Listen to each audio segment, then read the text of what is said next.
Terima kasih untuk waktu dan kesempatannya. Perkenalkan, nama lengkap saya Magdalena Sangusari dengan NIM 0832400007. Saya dari program studi pendidikan biologi. Kali ini saya akan membahas materi biologi dengan judul Perkembangbiakan tumbuhan secara generatif.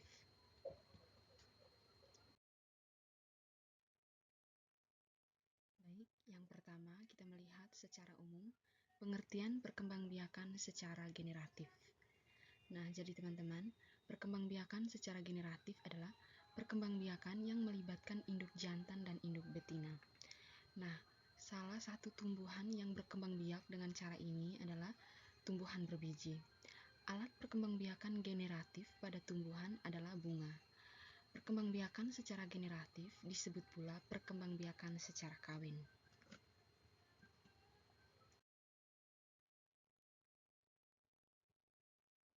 Baik teman-teman, kita masuk ke bagian yang kedua, yaitu bagian-bagian bunga dan fungsinya. Nah, pertama kita melihat mahkota bunga. Mahkota bunga ini sebagai perhiasan pada bunga dan memikat serangga untuk hinggap di atasnya dan melakukan proses penyerbukan. Nah, yang kedua ada kepala sari. Kepala sari ini berfungsi sebagai penyerbukan dan memproduksi serbuk sari. Nah, yang ketiga ada benang sari. Benang sari ini sebagai organ reproduksi jantan pada bunga dalam proses penyerbukan. Nah, yang berikut ada kepala putik. Kepala putik ini sebagai organ betina pada bunga dalam proses penyerbukan. Nah, yang berikut ada tangkai putik. Tangkai putik ini berfungsi sebagai menopang kepala putik. Nah, ini namanya tangkai putik. Yang kedua ada kelopak. Kelopak ini berfungsi untuk melindungi bagian bunga. Nah, yang berikut ada bakal biji. Bakal biji ini berfungsi untuk bertemu benang sari dan terjadi pembuahan. Nah, yang berikut ada tangkai bunga. Tangkai bunga ini berfungsi untuk menopang bunga. Nah, yang terakhir ada dasar bunga. Dasar bunga ini untuk bertumpuhnya dan melekatnya mahkota bunga.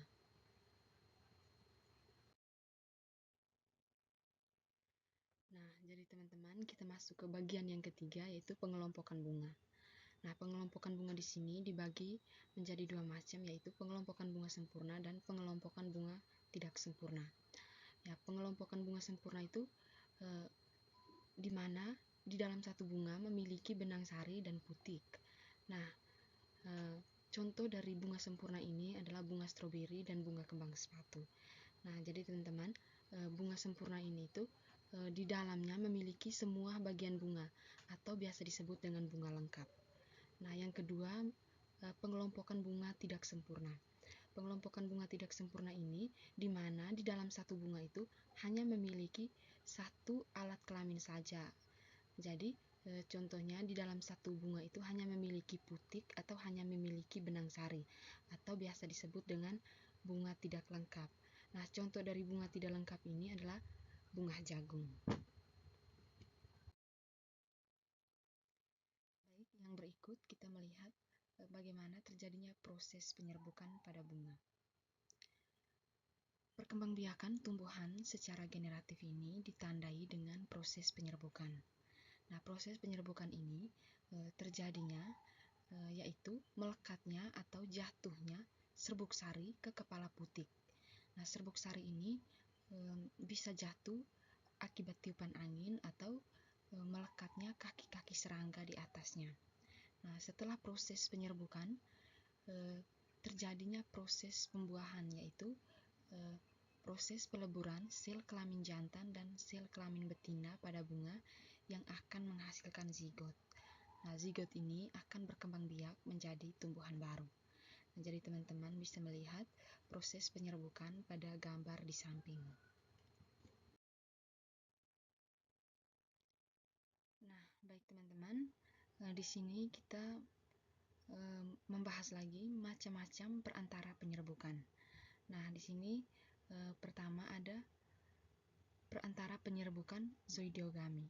Nah, penyerbukan ini penyerbukan yang dibantu oleh perantara hewan, yaitu oleh kupu-kupu, lebah, dan burung. Nah, ciri-ciri bunga yang dibantu penyerbukan yang dibantu oleh hewan dan ciri-ciri bunga penyerbukan yang dilakukan secara alami itu sangat berbeda. Nah, ciri-ciri bunga yang dibantu oleh penyerbukan hewan itu memiliki warna mahkota yang mencolok, berbau khas, memiliki kelenjar netral, serbuk sarinya lengket, dan kepala putiknya agak tersembunyi. Nah, itu adalah penyerbukan zoidiogami atau penyerbukan yang dibantu oleh perantara hewan. Nah, yang kedua ada penyerbukan aneomogami. Nah, penyerbukan ini itu dibantu oleh perantara angin. Nah, ciri-ciri bunga yang dibantu oleh perantara angin itu memiliki mahkota yang warna mahkotanya tidak mencolok, tidak berbau, memiliki kelenjar nektar, dan serbuk sarinya ringan, banyak, dan kepala putik terjulur keluar. Nah, jadi teman-teman bisa melihat gambar yang sudah tertera di bawah ini. Yang berikut ada penyerbukan hidrogami. Nah, penyerbukan hidrogami ini adalah penyerbukan yang dibantu oleh perantara air yang terjadi pada tumbuhan air. Tentunya tumbuhan air itu seperti hidralia dan ganggang. Nah, yang kedua ada penyerbukan antropogami. Nah, teman-teman, penyerbukan antropogami ini adalah penyerbukan yang terjadi dengan bantuan manusia. Nah, jadi penyerbukan antropogami ini penyerbukan yang dibantu oleh perantara manusia karena sulit mengalami penyerbukan secara alami. Misalnya, tumbuhan yang penyerbukannya dibantu oleh perantara manusia itu adalah salak dan vanili. Nah, jadi teman-teman bisa melihat gambar yang sudah saya terapkan di samping.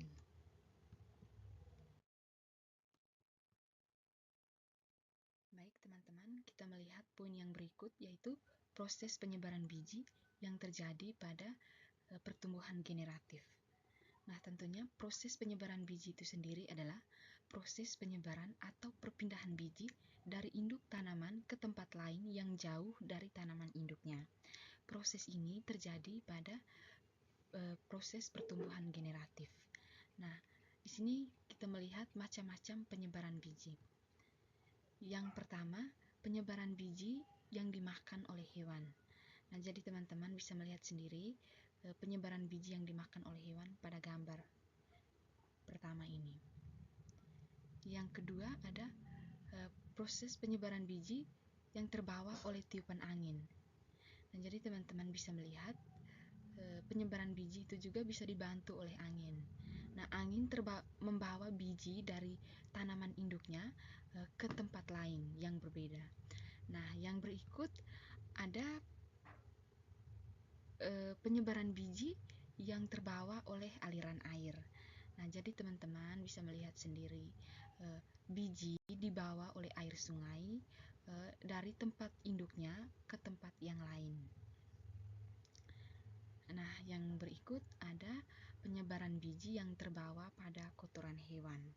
Nah, jadi teman-teman bisa melihat sendiri cara nomor 4, terbawa pada kotoran hewan. Nah, yang berikut penyebaran biji yang menempel pada tubuh hewan. Nah, jadi teman-teman bisa melihat sendiri. Baik teman-teman, setelah saya membahas materi dari awal mengenai perkembangbiakan tumbuhan secara generatif, saya menarik kesimpulannya bahwa perkembangbiakan tumbuhan secara generatif adalah perkembangbiakan yang melibatkan induk jantan dan induk betina yang terjadi pada tumbuhan bunga. Nah, perkembangbiakan ini disebut pula dengan perkembangbiakan secara kawin. Nah, bunga dibagi menjadi dua kelompok, yaitu bunga sempurna dan bunga tidak sempurna. bunga sempurna, yaitu di mana di dalam satu bunga itu terdapat seluruh bagian-bagian bunga. Sebaliknya, bunga tidak sempurna, terdapat di dalamnya hanya memiliki satu alat kelamin saja, benang sari ataupun hanya memiliki putik. Nah, perkembangbiakan secara generatif ini ditandai dengan proses penyerbukan. Nah, proses penyerbukan ini dibagi menjadi beberapa macam, yaitu proses penyerbukan zoidiogami, proses penyerbukan aneumogami, proses penyerbukan hidrogami, dan proses penyerbukan antropogami. Sekian dan terima kasih.